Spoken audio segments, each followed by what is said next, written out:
Subscribe कीजिए आपके अपने YouTube channel fight for job को। दोस्तों मैं हूं आशुतोष और आज आपके लिए लाया प्राचीन भारत मौर्य साम्राज्य से संबंधित कुछ प्रश्न जिसका भाग 11 है। दोस्तों कॉम्पिटिटिव एग्जाम के लिए बहुत ही महत्वपूर्ण क्वेश्चन है ये सब।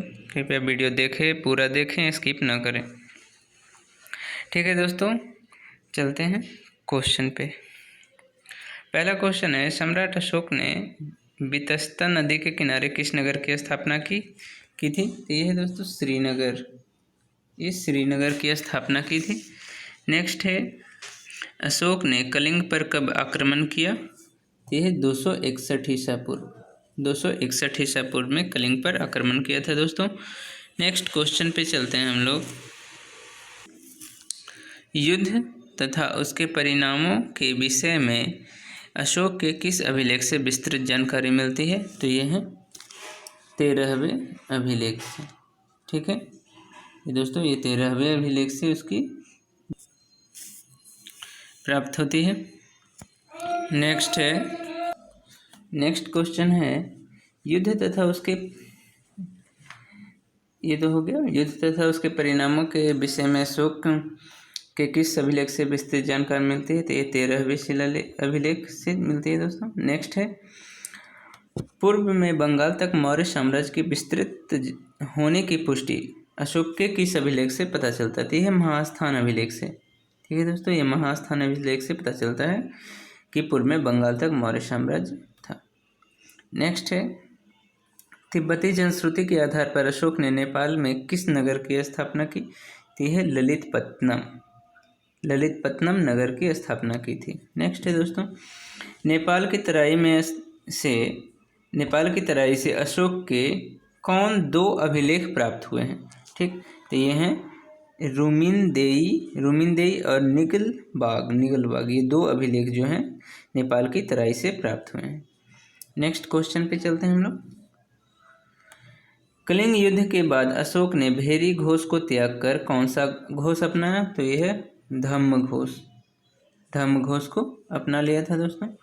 नेक्स्ट है, अशोक ने अपने राज्य अभिषेक के चौथे वर्ष में किस व्यक्ति के प्रवचन से प्रभावित होकर बौद्ध धर्म ग्रहण कर लिया था? तो यह निग्रोध के प्रवचन से ही वो प्रभावित होकर उसने बौद्ध धर्म को ग्रहण कर लिया था। ठीक है दोस्तों। नेक्स्ट है, किस ग्रंथ से यह पता चलता है कि अशोक ने कश्मीर में विजेश्वर नामक एक शैव मंदिर का जीर्णोद्धार करवाया था?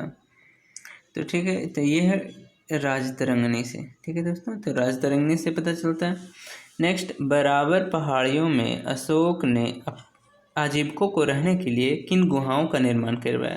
तो ये दोस्तों 4 गुहाओं का निर्माण करवाया था। पहला कन, दूसरा चोपर, तीसरा सुदामा और चौथा विश्व झोपड़ी। इन 4 गुहाओं का निर्माण करवाया था आजीविकों को रहने के लिए। नेक्स्ट है क्वेश्चन नंबर 11, किस अभिलेख से यह ज्ञात होता है कि अशोक अपने राज्याभिषेक के 10वें वर्ष धम्म यात्रा के अंतर्गत बोधगया पहुंचा? तो यह भाब्रू एवं लघु अभिलेख से। ठीक है दोस्तों। नेक्स्ट है,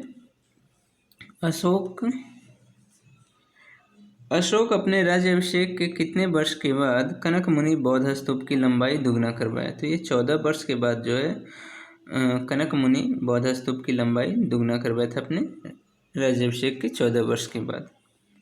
नेक्स्ट है, अशोक के धम्म की परिभाषा कहाँ से ली गई है? तो यह है राहुलोबद्ध सुत्त से ली गई है।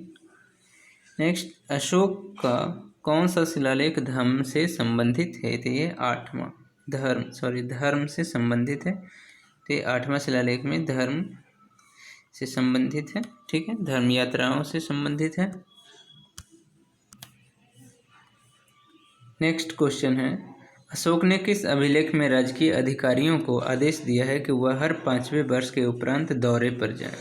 ठीक है, अपने राजकीय अधिकारियों को आदेश दिया है कि वह हर 5वें वर्ष के उपरांत दौरे पर जाएं। तो ये 3रा शिलालेख में।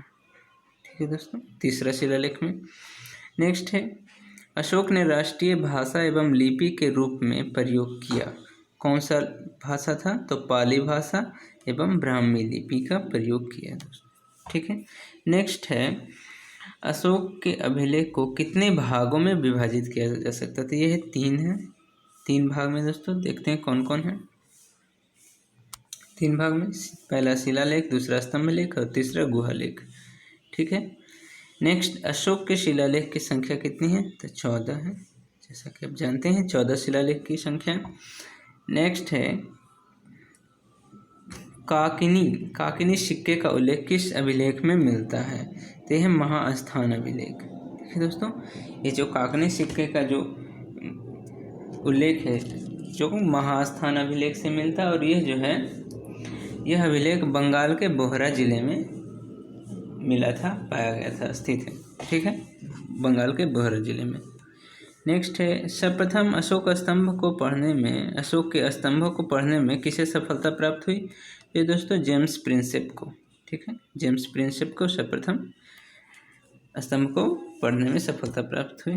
नेक्स्ट है 21 क्वेश्चन नंबर, कलिंग राज्य के प्रति अशोक की शासन नीति के विषय में किस लेख में बताया गया है? तो यह है दोस्तों धौली एवं जौगढ़ लेख में कलिंग राज्य के प्रति शासन नीति के विषय में बताया गया। नेक्स्ट है मौर्यकालीन अर्थव्यवस्था की जानकारी किस अभिलेख से प्राप्त होती है? तो मौर्यकालीन अर्थव्यवस्था के बारे में पता करना है। ऐसे तो ये जो है दोस्तों रुन्नमेदेई अभिलेख, इसे छोड़कर बाकी जितने भी अभिलेख हैं सब प्रशासन पर आधारित है। सिर्फ यही जो है दोस्तों अर्थव्यवस्था पर एक आधारित है अभिलेख। ठीक है दोस्तों, नेक्स्ट क्वेश्चन पे चलते हैं हम लोग।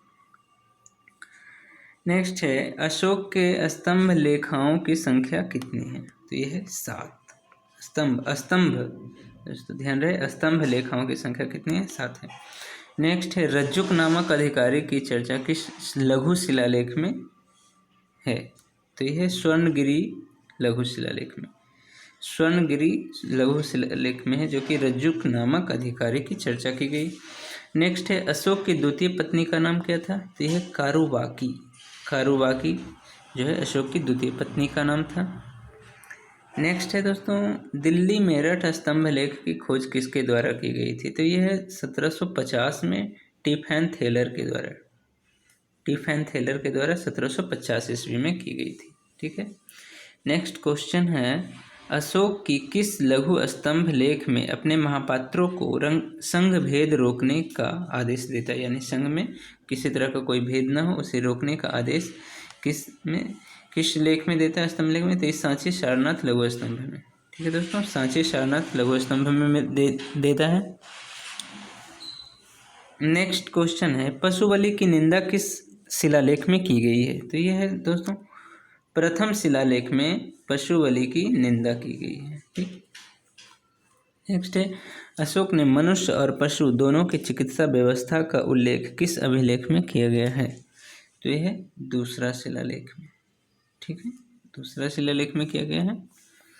नेक्स्ट है और आज का लास्ट क्वेश्चन है दोस्तों, धर्म महामात्रों की नियुक्ति किस शिलालेख में जानकारी दी गई? धर्म महामात्रों की नियुक्ति की जानकारी किस शिलालेख में मिलती है दोस्तों? तो यह है 5वां शिलालेख।